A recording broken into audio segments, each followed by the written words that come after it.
Francisca de Bragança nasceu no Rio de Janeiro em 2 de agosto de 1824. Foi uma princesa do Brasil por nascimento e princesa de Joinville por casamento. Era a 4ª filha do imperador Dom Pedro I do Brasil e da imperatriz Dona Leopoldina, sendo assim irmã de Dona Maria II de Portugal e de Dom Pedro II do Brasil. Seu nome foi uma homenagem à comarca do Rio São Francisco, separada de Pernambuco por decreto de Dom Pedro I e anexada a Minas Gerais em julho de 1824, sendo 3 anos depois incorporada à Bahia. Esse decreto de Dom Pedro foi uma retaliação contra Pernambuco, que tinha realizado anos antes a Confederação do Equador. Francisca perdeu sua mãe, Dona Leopoldina, com menos de 3 anos de idade. Aos 7 anos, ela viu o pai, Dom Pedro I do Brasil, sua madrasta, Dona Amélia, e sua irmã mais velha, a futura Maria II de Portugal, partirem para Lisboa. A princesa cresceu sob educação extremamente rigorosa.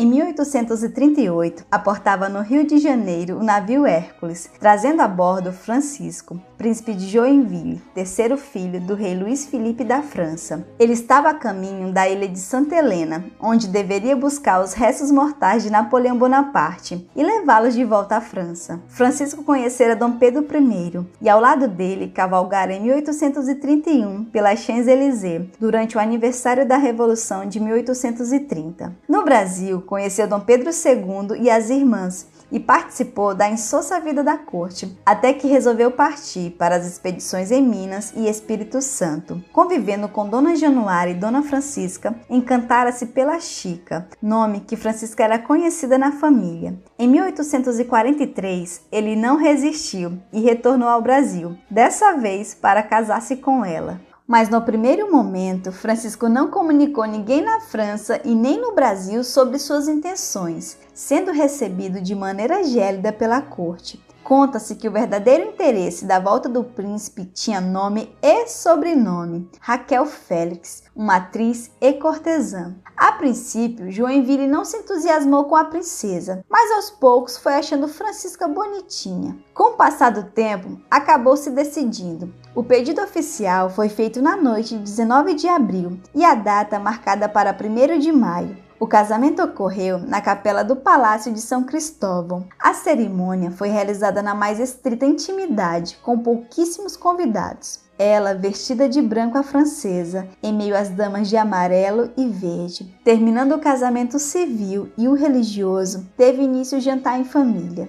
Após o jantar, o príncipe tomou Francisca pelo braço e ambos partiram para o quarto.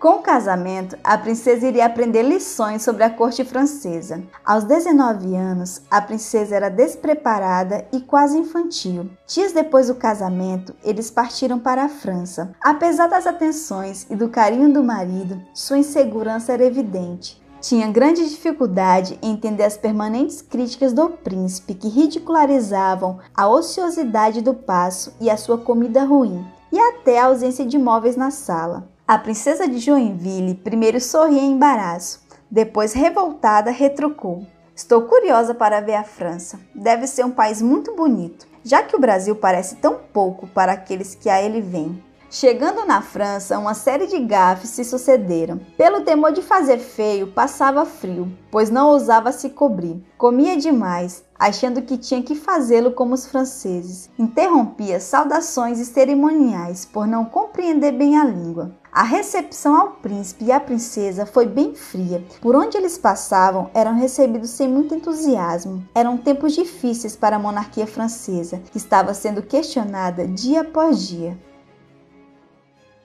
O casamento de Dona Francisca aconteceu em 1º de maio de 1843, na capela do Palácio de São Cristóvão. Como presente de casamento, os noivos receberam do rei Luís Filipe um cofre de joias, confeccionado pela Real Manufatura de Sèvres, em bronze, esmalte e placas de porcelana. Neles estavam retratados cenas da vida e dos feitos navais do príncipe. A peça está atualmente exposta no Museu Imperial, em Petrópolis. Além do dote de mais de 700 contos de réis, uma fortuna para a época, a princesa Dona Januária também recebeu aproximadamente 25 léguas quadradas do nordeste da província de Santa Catarina, à margem esquerda do rio Cachoeira. Futuramente, com a deposição do sogro em 1848 do trono da França, Dona Francisca e seu marido negociariam suas terras no Brasil com a Companhia Colonizadora Alemã. Nascia assim a colônia Dona Francisca, que deu origem à cidade de Joinville.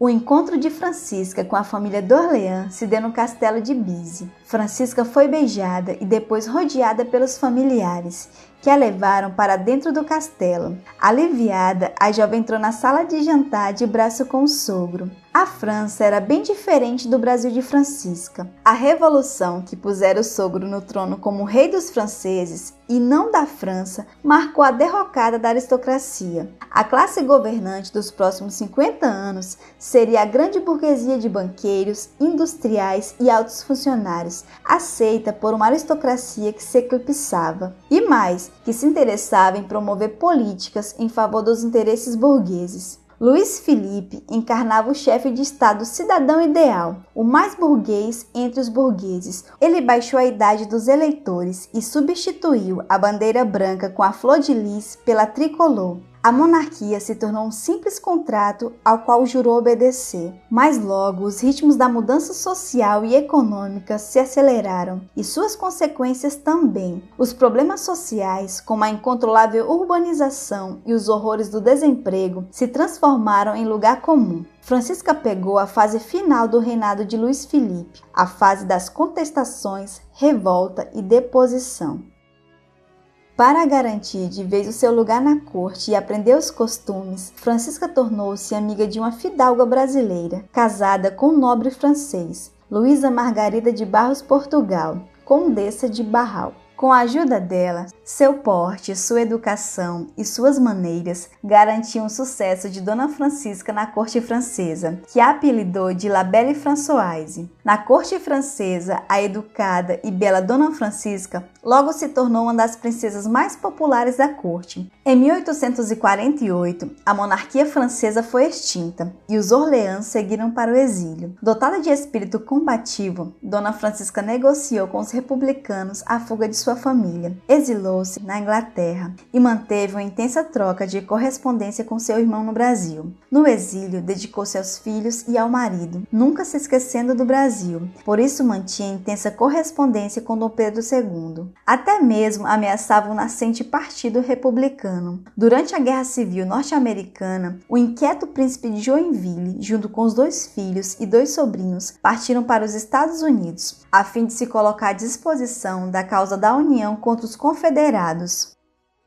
Em 1864, ela enviou os príncipes Gastão de Orleans, Conde Du, e Luís Augusto de Saxe-Coburgo-Gotha para o Brasil, onde se casariam com suas sobrinhas, Dona Leopoldina e Dona Isabel, respectivamente. Entretanto, os casais preferiram inverter a orientação familiar, casando-se o Conde Du com a princesa Isabel e o príncipe Luís Augusto com a princesa Leopoldina. Após a queda de Napoleão III e do Segundo Império, a família Orleans retornou à França. Francisca faleceu em Paris aos 73 anos. Seu marido sobreviveu por mais 2 anos, falecendo em Paris em 1900.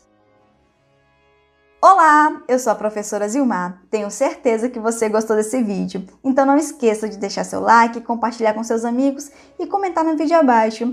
Até o próximo. Tchau!